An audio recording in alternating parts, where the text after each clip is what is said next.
Hey everyone, I'm working on like 2 hours of sleep, so apologies in advance. So I speak to a lot of students as part of my job, and I always ask them a couple of questions. Number one, where do you get your news?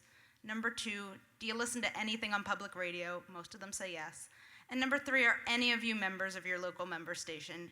And no one ever raises their hand. Today I'm going to talk about what it is to be a member of something and what it could mean, which actually grew out of me learning how to code.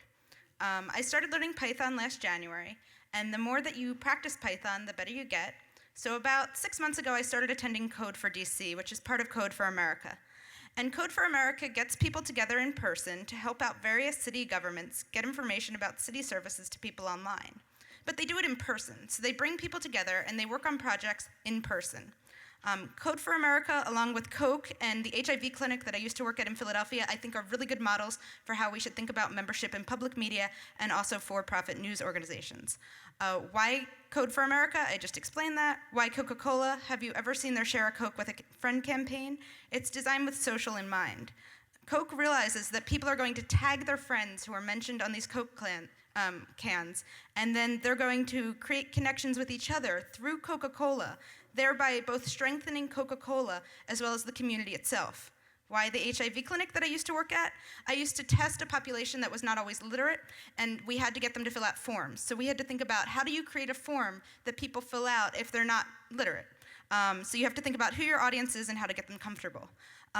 Creating experiences that people want to share and take part in, and creating places that people feel comfortable in are the keys to creating sustainable communities. Back to Code for America, these are all of the brigades around the United States. This is a map of every public radio station in the United States.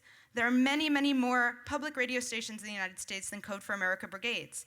You'll notice that there are more circles here. There are 835 physical spaces that public radio owns and operates in the United States that we could use as community stations.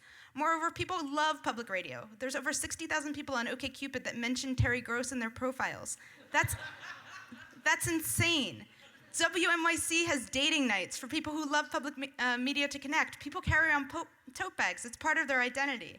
There are 835 physical spaces around the country that I think that we could turn into more community centers based on a Code for America model and ask people to donate their time, their skills, or their code in exchange for membership. So I'm thinking a lot about, how do we think about public radio stations as libraries, as a YMCA, as a community space for people to get together, share ideas, and find communities like them if you're not religious, if you're trying to find friends after college. And what would it mean if the definition of public media membership expanded?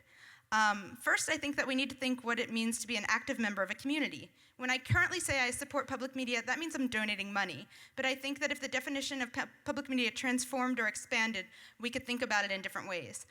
What if you could become a public station member by doing any of the things listed above?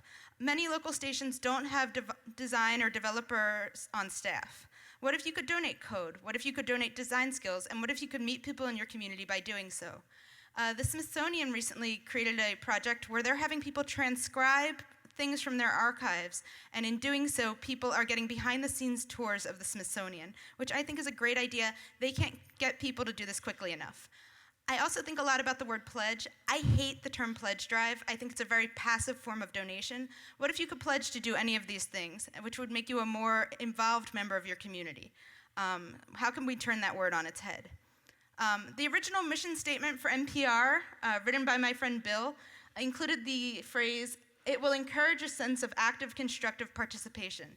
To me, this means meeting people in person and doing something that means that you're part of a larger community, just like Code for America. What if the word membership meant that you belong to a member of this community? What if membership meant you went to a space where you could find community, something like a public radio station, a space where maybe you could record audio or a podcast, a space where you could share knowledge or learn skills and then translate that back? I've worked in public media now for 9 years. I think of public media as the space that is accessible to everyone and has a commitment to the public. And that means that we should share our spaces in addition to sharing stories online. We need to be more inclusive with our spaces so people want to respond more to us. There are already people currently doing this. Jen Brandel, who's here, does this amazing Curious City project. The station in New Orleans has listening posts set up around the city where people can share stories in barbershops or libraries, and they get their stories on air. I want you to push back with this idea. I want you to tell me public radio stations who should be involved with this. I have 15 stations that are piloting this project that I'm going to do at Harvard next spring. I would like more, and tell me everywhere that I'm going wrong with this. Thank you.